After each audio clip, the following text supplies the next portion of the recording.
तेज बारिश हो रही थी और बिजली ऐसे कड़क रही थी जैसे इंसानों के बीच कोई युद्ध छिड़ा हो। इस भयानक सन्नाटे के बीच गंगा अकेले ही वीरान रास्ते पर अपने घर की ओर जा रही थी।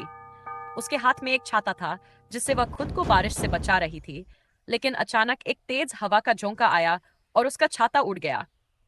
अरे नहीं, मेरा छाता उड़ गया। इतनी तेज बारिश हो रही है, उसने बड़बड़ाते हुए कहा।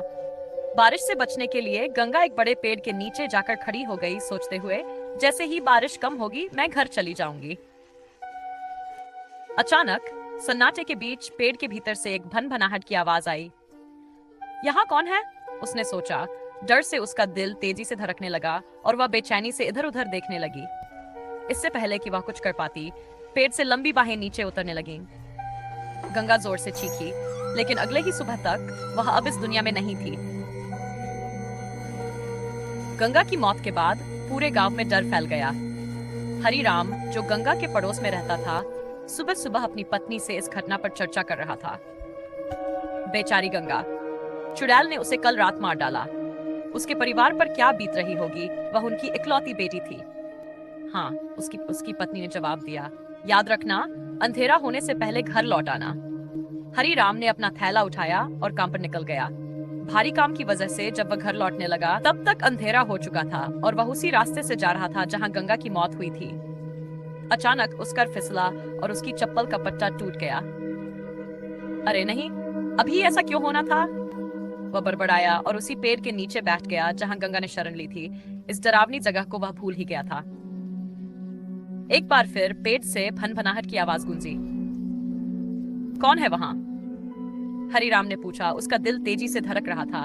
अचानक लंबी बाहें नीचे आईं और उसके गले को जकड़ लिया। मुझे छोड़ दो, वह चिल्लाया। लेकिन वह गंगा जितना बेबस नहीं था।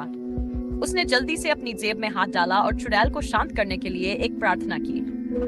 तुरंत ही वह अपने घर की ओर भागा। जब वह हांफता हुआ और डरा हुआ घर पहुंचा तो उसकी पत्नी ने पूछा, क्या हुआ? तुम इतने डरे हुए क्यों हो? चुड़ैल, उसने मुझे अपने लंबे बालों से गला घोंटने की कोशिश की। अगर चुड़ैल तुम्हारे पीछे पीछे घर तक आ गई हो तो? उसकी पत्नी ने घबराते हुए कहा। अचानक दरवाजे पर जोर की दस्तक हुई। जब उसकी पत्नी ने दरवाजा खोला तो वह दहशत से भर गई। दरवाजे पर चुड़ैल खड़ी थी। उसकी लंबी बाहें और बाल उन्हें पकड़ने के लिए तैयार थे। बिना कुछ सोचे हरिराम और उसकी पत्नी पिछली तरफ के दरवाजे से भागे गांव की तरफ दौड़ने लगे। लेकिन चुड़ैल उनके पीछे पीछे थी। वह उड़ते हुए उनके पास आई और हरिराम का हाथ कसकर पकड़ लिया। मुझे छोड़ दो, वह चिल्लाया। तुम मेरे पीछे क्यों पड़ी हो? चुड़ैल ने फुसफुसाते हुए कहा। तुम मर्दों ने मेरे साथ हमेशा ऐसा ही किया। 50 साल पहले मेरे पति की मौत के बाद गांव वालों ने मेरा सिर मुंडवा दिया और मुझे अपमानित कर छोड़ दिया। उस शर्म को सहन नहीं कर पाई और मैंने अपनी जान ले ली। अब मैं इस गांव में अपने अपमान का बदला लेने के लिए भटकती हूँ ताकि इन्हें वही दर्द मिले जो मुझे मिला था। हरिराम ने बेतहाशा संघर्ष किया, लेकिन चुड़ैल की पकड़ और कस गई।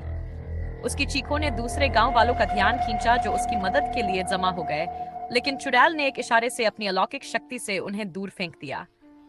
मैं पूरे गांव को तबाह कर दूंगी, वह चिल्लाई और अपने लंबे नाखून हरिराम के चेहरे में गड़ा दिए। तभी एक बूढ़े साधु का वहां से गुजरना हुआ और वह इस दृश्य की ओर बढ़े। को साधु ने आदेश दिया, इस आदमी को छोड़ दो, नहीं तो परिणाम भयंकर होंगे। चुड़ैल ने व्यंग्य करते हुए कहा, मुझे कोई नुकसान नहीं पहुंचा सकता। मुझे अन्याय का शिकार बनाया गया है और अब मैं सभी को इसकी सजा दूंगी। साधु ने उसकी बात को नजरअंदाज करते हुए मंत्रोच्चार शुरू किया, जिससे एक जादुई जाल बन गई। चुड़ैल, जो इस शक्ति से बच नहीं पा रही थी, क्रोध में चीखने लगी, लेकिन जल्द ही उसे हरिराम को छोड़ने के लिए मजबूर होना पड़ा। साधु ने शांत स्वर में कहा, तुम्हें शांति तभी मिलेगी जब तुम्हारे शापित बालों को जलाकर उनकी राख को नदी में प्रवाहित किया जाएगा। चुड़ैल कुछ पल के लिए हिचकिचाई, फिर उसने सहमति में सिर हिलाया। गांव वालों ने जल्दी से उसके बालों को जला दिया और जैसे ही आग ने उन्हें भस्म किया, चुड़ैल ने एक अंतिम चीख मारी और हवा में विलीन हो गई। साधु ने उसकी राख इकट्ठी की और पास की नदी में जाकर उसे प्रवाहित कर दिया, जिससे उस तरपती आत्मा को हमेशा के लिए मुक्ति मिल गई। उस दिन के बाद गांव में कभी किसी ने चुड़ैल को नहीं देखा।